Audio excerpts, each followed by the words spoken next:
All right, Dana, thank you so much for joining us. We got Hey, a little Michigan State football on the topic today. So I wanted to start with this. So Michigan State's being taken over by head coach Jonathan Smith. Jonathan Smith's previously at Oregon State for a really long time. He brought a yep. couple of his old staff members out to Michigan State. And so here's kind of what's been going on. They've lost 36 transfers, this offseason. Yeah, no, that's third in college football right now, and I don't know how accurate Wow. these numbers have. I'm sure I've shifted as time has gone on, but I just wanted to ask you, with having a new coach coming in, having mass transfers out, 35 plus transfers, what do you think the impact is for your alumnus, your school, Michigan State? Well, they didn't do all that great with the players they had. So to see that many transfers, I mean, there must be better kids coming in, or I mean, I'm good. I'm happy with it. I'm glad we have a coach that's, I guess, more focused. I want to say, Yeah, I just hope he has transparency, right. and connect with these kids and bring in kids that are just not ballers, just all ballers, but kids that understand how important the game is to the college, to the people watching, and to the students that go there. And Yeah. if he can bring in players that are whole players, man, we'll have a hell of a team. No, I Back when agree. so back Yeah, in the we'll day. see. With 36, so we've seen teams like Colorado, Alabama with 30 plus transfers. We haven't seen numbers like that ever, and that's kind of the transfer portal that we're in. Jonathan Smith comes into a Michigan State team after the Mel Tucker debacle. Former coach, came there from Colorado and kind of dealt with some, accusations of sexual assault from a lady. I'll kind of stay out of it because I know a little bit about that situation. I do And he too. was I know forced what out of happened. there. Is what it is. Jonathan Smith comes in from Oregon State. Some people had an issue with the way he left Oregon State, seemingly overnight, damn near.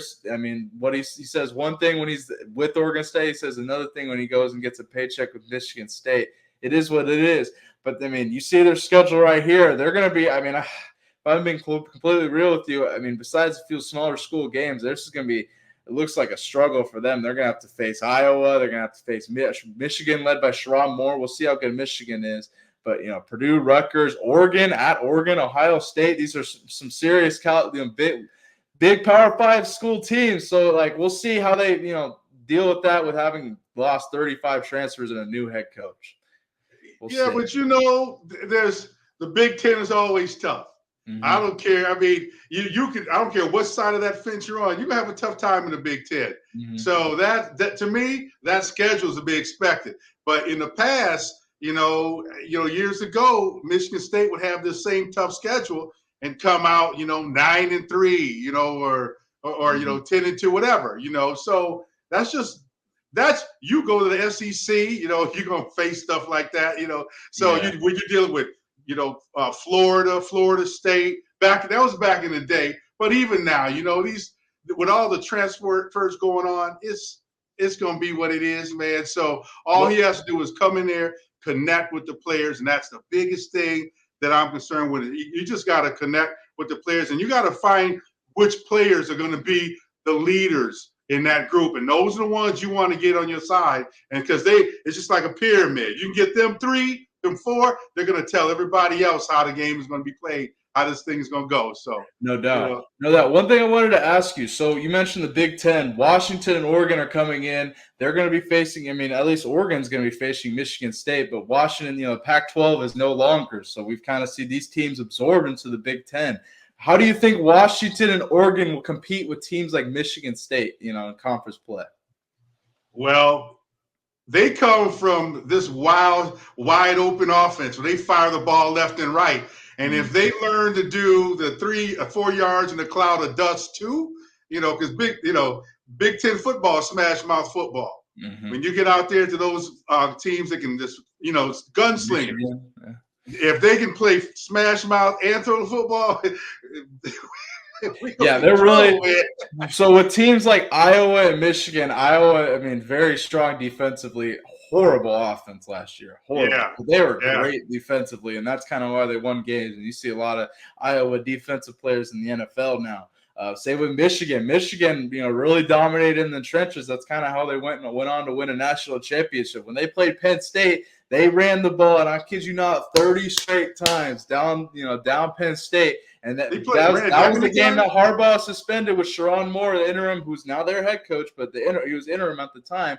That is what the philosophy they had. The players bought all into it, and so man.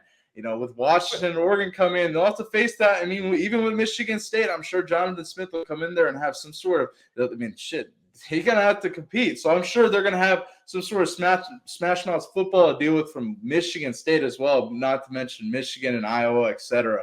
It'll be interesting to see how Washington, Oregon, fare in Big Ten play. I think Oregon will be fun. Washington with the new head coach, Jed Fish, I don't know. I could see Jonathan Smith and Michigan State being Washington. I don't hear a lot of people saying that, but we'll see, man. Shoot. Well, Sorry, go ahead. No, I'm just going to say the biggest thing that's going to happen with the Big Ten, though, is they're going to have to adjust to that West Coast coming into this game because the athletes are totally different that come from out there. They line up for more speed than power, and I don't care. You could be strong as hell, but if you can't keep up with these guys, they're going to get open. So my thing is that they're going to have to look for coaches that are well-rounded and understand, the full aspect of playing football, man.